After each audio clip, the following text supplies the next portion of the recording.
All right, hello everyone. Just doing this YouTube video because wanted to put a little info out there on some PMF products, mainly these coil buckets right over here.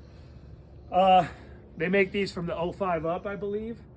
What I haven't been able to find is someone on the 17s plus, they began welding these in, the coil buckets, the factory ones. So I'm trying to take on the project. I've benefited a lot from YouTube, so hopefully if someone's willing to take this on, we'll post a video of the progress. And the reason I'm doing this is I got these dual rate coilovers from PMF. They ride amazing. However, I started with a 6-inch lift. It was a BDS 4-link originally, and then I started putting in the coilovers. And then for towing a fifth wheel, I ended up dropping my truck down to a 4-inch lift, and it only gave me 3.5 inches roughly of up travel, because this coilover is meant for a 4.5 to a 6.5 inch lift. So enter the PMF HD coil buckets, which should give me an extra 2 inches eye to eye. So basically what these coils, besides looking amazing, besides being extremely strong product from a company in Arizona, where I'm filming this from, great customer service, and you're able to just get a little bit more travel if you need it, and run these dual rate coilovers. So this is kind of what it looks like now. We were at 19.25 inches eye to eye at 4.5 inch front lift, and when I'm done, I'm expecting to be at 21 inches is what they told me over at PMF, and that should be a 4-inch lift. So I'll be able to go closer to level, and then with more travel. So stay tuned. Once we get this disassembled and we start grinding, I'll let you know kind of how the progress is going, and hopefully this helps someone in the future. Thanks. Okay, welcome back everyone. So plan of attack in talking to one of the guys over at PMF is get rid of the top. So I just kind of got this blue tape to kind of let me know where not, obviously I don't want to be cutting into the frame, but we're going to have to attack all these welds. And then there's some right here on the bottom side as well. So we're going to be working on this. We'll just cut the top off, and then we'll let you know kind of how it goes in some time. Okay, so we cut along the blue tape. We did get into some double plating, or the coil bucket with this plating right here on the back end. But I think as I scan forward, I'll show you where it worked out just about right. So we ended up through the welds on the frame. I think this will just be a little bit of grinding, but it'll end up behind the bucket. And we can attack this area, this opening right here. We can work these welds out, and then, like I said, it's going to be a little bit of work on the bottom, just because it's not a good angle. But that seemed to work out pretty good. One thing that caught us for a little loop is it's got this bracket that's studded right through it, and kind of confused us a little bit till we opened up the hood. We were able to get in beneath, and then it kind of supports, I'm not a mechanic, but something that has to do with the brake system. So so far so good. Like I said, it worked out really well, and then we're just going to keep going, and I'll send you the next progress video here in a bit. All right, welcome back. Finished product, just leaving that weld bead on there so you're not messing with the frame, but got it to a flat surface. And then here's the bottom. This one's got a locator for the track bar, so it'll be easy to line it up because it's going to go in the hole for the track bar mounting hole. But this is kind of what we're left with. You can see it's kind of a lot of metal.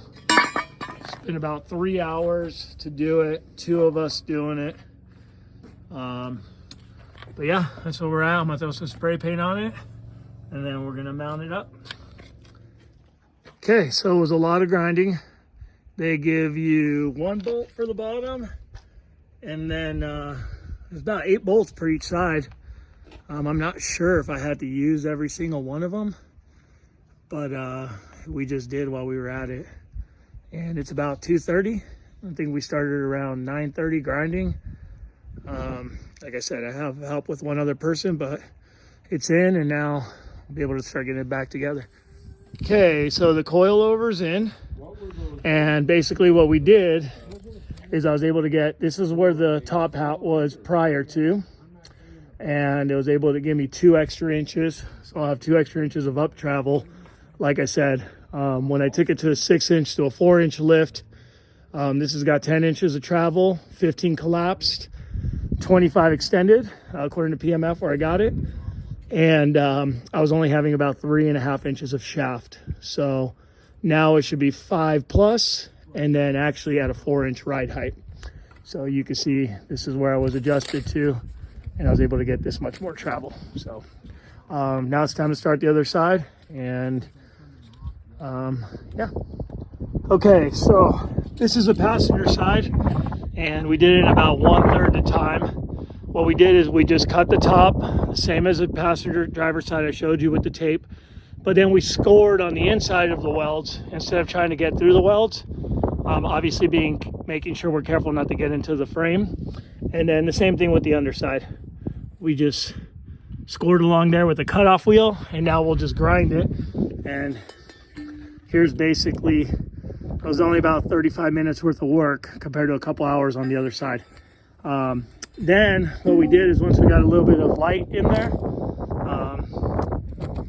we just used a heavy pry bar to get through it. And full disclosure, I do have access to some powerful tools, the Jaws of Life, which was able to really help. So that would be a little bit hard because I was able to squeeze and bend that really thick metal pretty easily. So that's one thing that I just want to disclose that'd be a little bit difficult to do without, but that's how this side seemed to work out a lot better, just working on the insides of the welds. All right, so got the passenger side finished up last night. Again, we went over all the grinds. It's pretty impressive how well those bolts do when you're just, they're cutting their own threads. I took the time yesterday to spray the frame, obviously where I grinded, and then a little bit above, as much that I could. So it looks really good. Again, here's the passenger side where I got 2 extra inches of travel now. You can see where, the dirt where it used to be, and then this is a 2-inch spread. So all in all, started about 8 a.m. yesterday and finished around 5 p.m.